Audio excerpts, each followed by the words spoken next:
안녕하세요. 저는 50대 주부입니다. 지금부터 제 인생에서 가장 믿기 힘들었던 이야기를 들려드리려 합니다. 그날은 평범한 아침이었습니다. 남편은 사흘 전 출장이라며 집을 나섰습니다. 가방을 챙기면서도 평소와 다름없이 농담을 건네고 출근하듯 가볍게 웃던 얼굴이 아직도 눈에 선합니다. 그런데 그날 점심 무렵 낯선 번호로 전화가 걸려왔습니다. 전화기 너머로 들려온 건 다급한 목소리였습니다. 혹시 아내분 되시죠? 지금 병원 장례식장으로 오셔야 합니다. 남편분이 교통사고로 돌아가셨습니다. 순간 숨이 턱 막혔습니다. 아무 말도 나오지 않았습니다. 귓가에는 피가 쏠리고 세상이 빙글빙글 도는 것 같았습니다. 겨우 정신을 붙잡고 어디냐고 물었고 전화를 끊자마자 손이 떨려 가방 지퍼조차 제대로 열리지 않았습니다. 머릿속에는 온갖 생각이 스쳤습니다. 어제만 해도 멀쩡하던 사람이 이렇게 갑자기 세상을 떠날 수 있는 건가? 혹시 장난 전화는 아닐까? 아니면 오인 신고일까? 하지만 심장이 두근거리는 소리와 손끝이 얼어붙은 감각은 이게 현실임을 말해주고 있었습니다. 택시를 타고 병원으로 향하는 내내 창밖은 흐릿하게 번져 보였습니다. 운전기사님이 말을 걸었지만 저는 대답할 힘조차 없었습니다. 장례식장에 도착해 유리문을 열었을 때 차가운 공기와 향 냄새가 코를 스쳤습니다. 그 순간 저는 평생 잊지 못할 장면을 보게 됐습니다. 입구 쪽 상주석에 앉아있는 남자를 본 순간 제 다리는 힘이 풀려 그 자리에 얼어붙고 말았습니다. 그곳에 앉아 저를 받는 사람은 분명 제 남편이었습니다. 출장 갔다던 그 사람이 멀쩡히 살아서 검은 정장을 입고 고개를 숙이고 있었습니다. 머릿속이 하얘졌습니다. 전화를 한 사람은 분명 남편이 죽었다고 했는데 눈앞에는 살아있는 남편이 있었습니다. 심장이 요동치고 숨이 가빠졌습니다. 이게 무슨 상황인지 이해할 수 없었습니다. 한참을 그 자리에 서 있던 저는 결국 떨리는 발걸음으로 남편에게 다가갔습니다. 남편은 저를 보더니 눈을 크게 뜨며 자리에서 일어났습니다. 하지만 그 표정엔 놀람보다 당황이 먼저 깔려 있었습니다. 여긴 어떻게? 그 한마디가 제 귀에 들어오는 순간 저는 울컥하는 마음과 함께 분노가 치밀었습니다. 당신이 죽었다고 해서 왔는데 이게 다 뭐야? 그제야 주변 사람들이 웅성거렸습니다. 조문객들의 시선이 우리에게 꽂혔고 장례식장 한쪽에서 흐느끼던 여자가 자리에서 일어나 다가왔습니다. 그 여자는 제 또래쯤 되어 보였고 눈이 붉게 부어 있었지만 제게서 시선을 피하지 않았습니다. 오히려 제 눈을 똑바로 보며 이렇게 말했습니다. 이분이 제 남편입니다. 그 한마디에 제 온몸의 피가 거꾸로 솟는 듯 했습니다. 숨이 턱 막혀 아무 말도 나오지 않았습니다. 주변의 웅성거림은 점점 커졌고 장례식장 안 공기는 무겁고 답답하게 가라앉았습니다. 제 남편은 그 여자의 말을 부정하지 않았습니다. 오히려 고개를 숙이며 조용히 제게 나중에 얘기하자라고 했습니다. 그 말은 제게 기름을 부은 격이었습니다. 나중에? 나중에라니. 당신이 죽었다는 전화 받고 여기까지 온 내가 지금 뭘 보고 있는지 알아? 그러자 옆에 있던 어떤 남자가 저를 막아섰습니다. 그는 고인의 친척이라며 여기가 무슨 난리치는 곳인 줄 아냐. 지금 상주가 얼마나 힘든 상황인데 라고 말했습니다. 저는 기가 막혀 웃음이 나왔습니다. 힘든 건 나도 마찬가지였습니다. 어제까지 내 남편이었던 사람이 오늘은 다른 여자의 남편으로 상주석에 앉아 있는 이 현실이 도대체 어떻게 가능한 건지. 그때 영정 사진이 제 시선을 사로잡았습니다. 사진 속 고인은 남편과 너무나 닮아 있었습니다. 정확히 말하면 쌍둥이라고 해도 믿을 만큼 똑같았습니다. 그리고 그 순간 제 머릿속에 오래전 남편이 했던 말이 스쳐 지나갔습니다. 우리 집안 얘기는 나중에 해줄게. 지금은 그냥 편하게 살아. 그 나중이 오늘이 될 줄은 몰랐습니다. 저는 천천히 영정사진 앞으로 다가갔습니다. 사진 속 남자는 남편보다 조금 더 마른 체구였고 웃음기 없는 얼굴이었지만 그 눈매와 콧날, 입술까지 모든 것이 똑같았습니다. 뒤에서 남편이 따라와 조용히 말했습니다. 그 사람 내 동생이야. 순간 저는 귀를 의심했습니다. 결혼한 지 20년이 넘었는데 남편에게 쌍둥이 동생이 있었다는 얘기를 단 한 번도 들은 적이 없었습니다. 심지어 시댁 행사나 가족 모임에서도 그런 이름조차 나온 적이 없었습니다. 동생? 지금 장난해? 왜 지금까지 한마디도 안 한 거야? 제 목소리는 떨렸고 분노와 혼란이 뒤섞여 있었습니다. 남편은 눈을 피하며 말했습니다. 사정이 있었어. 복잡한 얘기야. 그냥 오늘은 조용히 가줘. 그 말은 제 귀에 네가 알아야 할 일은 아니다라는 의미로 들렸습니다. 하지만 제 성격상 그냥 물러설 수 없었습니다. 이미 내 가슴 속에서는 진실을 파헤치지 않고는 버틸 수 없는 불길이 번지고 있었습니다. 저는 상복을 입은 여자를 바라보며 차갑게 물었습니다. 그럼 당신은 누구죠? 그리고 왜 제 남편이 여기서 상주를 하고 있는 건데요? 그 여자는 한숨을 내쉬며 당신이랑은 오래전부터 인연이 꼬여 있었던 것 같네요. 라고 말했습니다. 그 여자의 입에서 나온 말은 너무도 담담했습니다. 하지만 제 심장은 미친 듯이 뛰고 있었습니다. 저와 이 사람은 오래전부터 알던 사이예요. 그리고 제 남편이 죽었으니 당연히 상주로 서 있는 거죠. 그 말에 저는 목이 꽉 막혀 숨이 가빴습니다. 그녀의 시선은 한 번도 피하지 않았고 마치 저를 향해 무언가를 도발하는 듯 했습니다. 그래서요? 제 남편이 여기 서 있는 이유가 그거라는 거예요? 아니, 애초에 당신 남편이랑 내 남편이 무슨 관계인데? 그러자 남편이 제 팔을 붙잡으며 작게 말했습니다. 지금은 말할 때가 아니야. 제발. 하지만 저는 그 손을 거칠게 뿌리쳤습니다. 그 순간 옆에 있던 조문객들이 수군거렸습니다. 아니, 저 여자 상주 부인 아닌가? 둘이 무슨 관계길래? 장례식장은 순식간에 술렁거렸습니다. 그 여자는 잠시 고개를 떨구더니 의미심장한 미소를 지었습니다. 그리고 한마디를 던졌습니다. 이 사람 제 남편의 동생이자 제 첫사랑이었어요.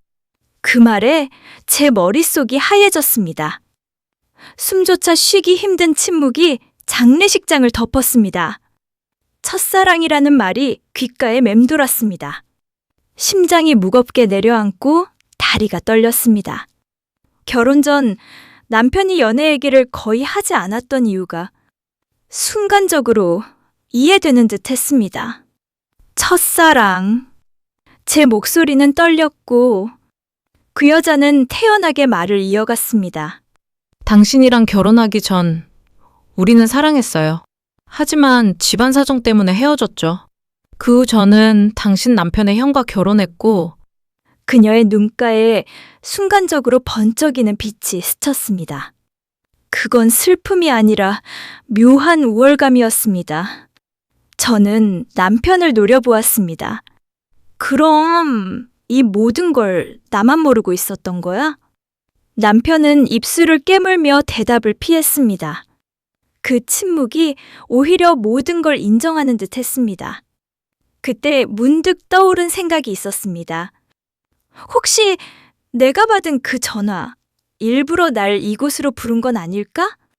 내가 오기 전까지 이곳의 공기는 아무 일 없는 듯 흘러갔을 테지만, 내가 등장한 순간부터 이 장례식장은 이상하게 긴장감이 돌고 있었습니다.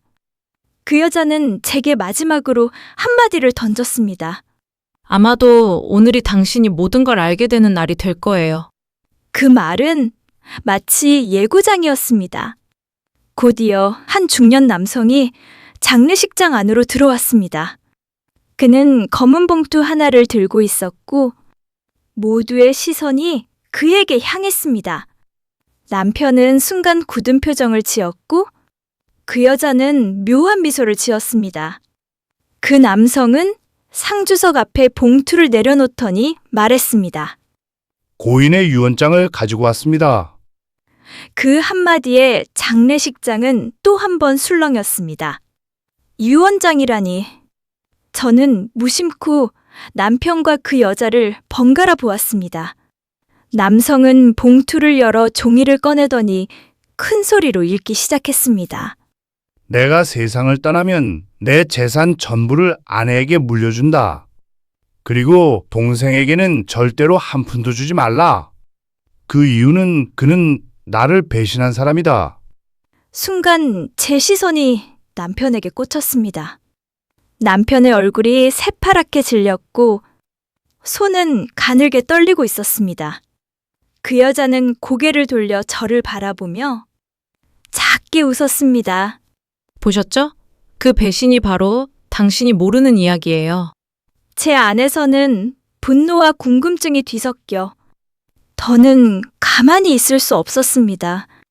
이제 말해, 도대체 무슨 일이 있었던 건데? 남편은 숨을 크게 몰아쉬더니 입을 열었습니다.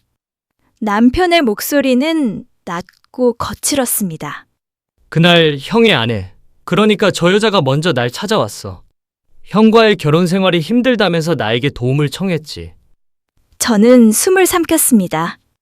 남편은 잠시 말을 멈추고 눈을 질끈 감았습니다. 그게 단순한 상담이 아니었어. 우린 서로에게 마음이 있었다. 하지만 그건 오래가지 못했지. 형이 알게 되었고 그날 이후 형은 나를 집안에서 완전히 잘라냈어. 그 여자는 가만히 듣고 있다가 말을 받았습니다. 그게 전부가 아니잖아요. 형이 당신을 용서하려 했는데 당신이 형의 사업 자금을 빼돌렸죠. 그 때문에 형은 큰 빚을 지고 결국 이렇게. 그 순간 저는 남편을 바라봤습니다. 그의 입술이 파르르 떨리고 있었습니다. 부정하지 않는 표정, 그게 무엇보다 충격이었습니다. 그래서 그 전화는 누가 한 거야? 당신이 죽었다는... 제가 묻자 그 여자가 대신 대답했습니다. 제가 했어요. 당신이 와서 직접 보길 바랐거든요. 이 남자가 어떤 사람인지, 그리고 당신이 20년 동안 어떤 거짓 속에 살았는지. 장례식장은 더 이상 조문하는 장소가 아니었습니다. 차가운 냉기와 숨막히는 긴장만이 남아 있었습니다. 저는 온몸이 굳은 채로 서 있었습니다. 20년의 결혼 생활이 한순간에 무너져 내리는 소리가 들리는 듯 했습니다. 남편은 제 눈을 피하며 낮게 중얼거렸습니다. 미안하다. 하지만 난 너까지 잃고 싶지 않았어. 그 말에 저는 허탈한 웃음이 나왔습니다. 이미 잃었어. 오늘 이 자리에서. 그 여자는 제게 다가와 이제 당신도 알았으니 이 남자와 계속 살든 떠나든 선택하세요. 하지만 한 가지는 알아두세요. 그 사람 절대 변하지 않아요. 라고 말했습니다.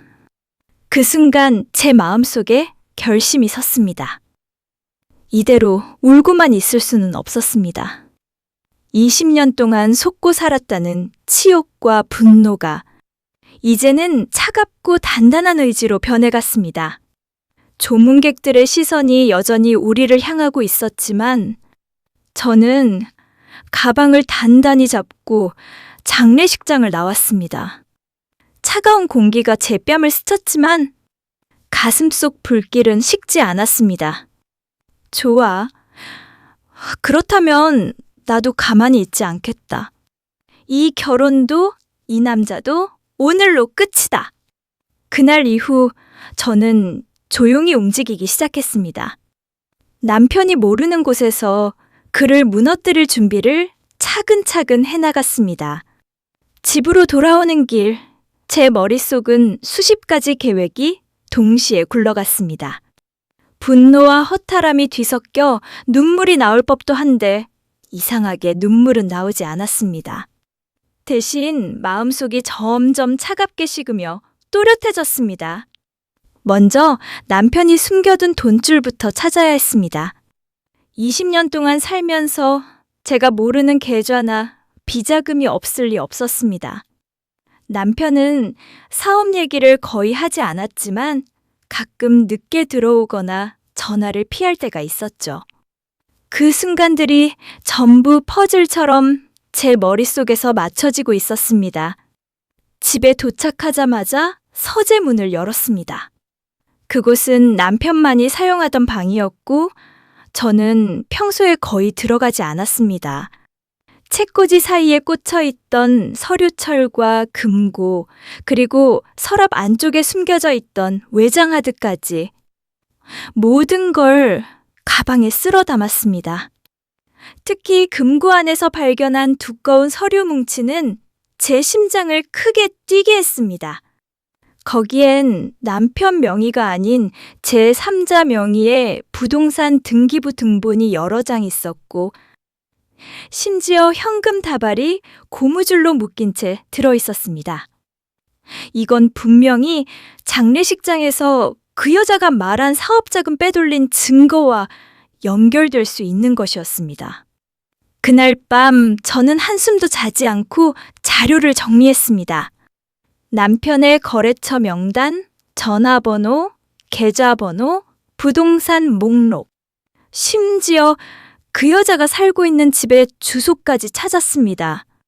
남편이 모르는 번호로 그녀에게 전화를 걸어 조용히 한마디만 남겼습니다. 당신이 원하던 대로 이제 난 완전히 알았어. 하지만 그 끝은 당신이 생각한 것과 다를 거야. 전화를 끊은 뒤 저는 변호사를 수소문하기 시작했습니다. 이혼 소송뿐 아니라 횡령과 재산 은닉, 사기 혐의까지 묶어 남편을 법적으로 완전히 무너뜨릴 계획이었습니다. 그리고 결정적인 한 수를 위해 장례식장에서 만난 그 여자의 시댁 친척에게 몰래 연락을 했습니다. 그는 술김에 모든 걸 털어놓았습니다. 남편이 과거 형의 사업 자금을 빼돌린 뒤 그 돈으로 비밀리에 다른 사업을 벌였고 그 사업의 지분 상당수를 그 여자의 이름으로 숨겨두었다는 것. 즉, 남편과 그 여자는 형의 죽음 이후에도 여전히 얽혀 있었다는 사실이었습니다. 그 사실을 손에 쥔 순간 저는 마침내 웃음이 나왔습니다. 이제 판은 완전히 제 쪽으로 기울었으니까요. 며칠 후 저는 일부러 아무 일 없다는 듯 평소처럼 행동했습니다. 남편은 장례식 이후 피곤하다며 집에 들어오는 시간을 더 늦췄습니다. 그 틈을 타 저는 준비한 모든 자료를 변호사에게 전달했고 변호사는 제게 확신을 줬습니다. 이 정도면 재산 분할은 물론이고 형사 고소까지 가능합니다. 남편 쪽은 방어가 거의 불가능해요. 저는 속으로 좋아. 이제 시작이야 라고 중얼거렸습니다. 우선 첫 번째 수는 남편의 계좌를 묶는 것이었습니다. 남편 명의와 차명으로 된 계좌를 모두 법원에 제출해 가압류 신청을 걸었습니다. 며칠 뒤 남편이 집에 와서 얼굴이 새파랗게 질린 채로 소리쳤습니다. 내 통장이 왜 다 막혀 있는 거야? 저는 차가운 목소리로 대답했습니다. 네가 한 짓에 대한 대가야. 이제 시작이지. 두 번째 수는 남편의 비밀 사업을 터뜨리는 것이었습니다. 저는 장례식장에서 들은 이야기를 토대로 언론에 제보했고, 결국 형의 사업자금 횡령이란 타이틀로 기사가 터졌습니다. 기사에는 남편과 그 여자의 관계까지 암시하는 내용이 포함됐고, 댓글창은 순식간에 남편을 비난하는 글로 도배됐습니다. 남편은 제게 찾아와 무릎까지 꿇으며 애원했습니다. 제발 이혼은 하더라도 이렇게까지 망가뜨리지 마. 하지만 저는 단 한치의 연민도 없었습니다. 넌 20년 동안 날 속였어. 이 정도로 끝나는 게 다행이라고 생각해. 마지막 수는 그 여자를 향한 것이었습니다. 저는 그 여자가 명의만 빌려주었다고 주장하던 부동산과 사업체를 세무서에 신고했고 동시에 소송을 걸었습니다. 그 결과 그녀는 불법재산 은닉 공범으로 조사를 받게 됐습니다. 몇 달 뒤 남편은 모든 재산을 잃고 형사재판에서 유죄 판결을 받았습니다. 그 여자는 벌금형과 사회적 망신을 피할 수 없었고, 저는 재산 분할과 위자료로 억대 금액을 손에 쥐었습니다. 판결문을 손에 들고 법원을 나오는 순간 하늘이 맑게 개어 있었습니다. 20년 동안 속고 살았던 무게가 한순간에 사라지는 듯 했습니다. 모든 절차가 끝났을 때 제 앞에는 두 갈래 길이 있었습니다. 한쪽은 복수로 모든 걸 끝내고 조용히 사라지는 길. 다른 한쪽은 완전히 새로운 인생을 시작하는 길. 저는 두 번째를 선택했습니다. 남편도 그 여자도 그들이 얽힌 더러운 관계도 이제 제 삶과는 단 한 줌의 연관도 남기지 않기 위해서였습니다. 위자료와 재산 분할로 받은 돈으로 저는 그동안 미뤄왔던 작은 카페를 열었습니다. 오래전부터 꿈꾸던 공간이었고, 그곳은 제가 살아있다는 걸 느끼게 해주는 안식처가 되었습니다. 손님들이 카페에 들어올 때마다 사장님, 여기 분위기 참 좋네요 라고 말하면 저는 속으로 웃곤 했습니다. 그들이 알지 못하는 제 과거의 이야기 속에는 피와 눈물이 뒤섞인 전쟁이 있었지만 이제 그건 저만 아는 비밀일 뿐이었습니다. 가끔 길을 걷다 보면 남편과 닮은 뒷모습을 볼 때가 있었습니다. 하지만 저는 한 번도 뒤돌아보지 않았습니다. 그 사람의 얼굴을 다시 보는 순간 내가 얼마나 치열하게 싸워서 여기까지 왔는지 그 모든 시간이 머릿속을 스칠 것이기 때문입니다. 그리고 저는 확신했습니다. 복수란 단순히 상대를 무너뜨리는 게 아니라 그 사람 없이도 당당하게 행복하게 살아가는 게 진짜 끝이라는 것을. 그날 이후로 저는 매일 아침 문을 열며 스스로에게 이렇게 말합니다. 오늘도 나는 자유다. 제 인생 이야기를 끝까지 들어주셔서 감사합니다. 좋은 댓글과 구독, 좋아요를 눌러주시면 응원하는 힘을 받아 잘 살아갈 수 있을 것 같습니다.